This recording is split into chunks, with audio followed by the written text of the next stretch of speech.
বলো good morning বন্ধুরা, তোমরা সবাই কেমন আছো? আশা করি ভালো আছো। দেখো আজকে সকালবেলা আমি দেখো কোথায় ঘুমোচ্ছি, একটু খেলা খেলা হচ্ছে আমার। আচ্ছা, ওঠো ওঠো ওঠো। তো এই হচ্ছি আমি। বলো কেমন আছো তোমরা সবাই?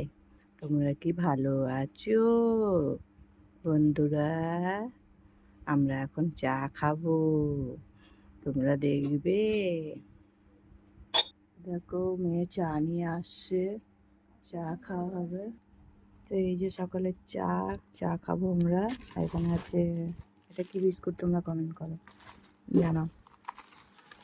আর হচ্ছে এই যে, এই হচ্ছে চা খেতে বসেছি আমরা, চা খাবো।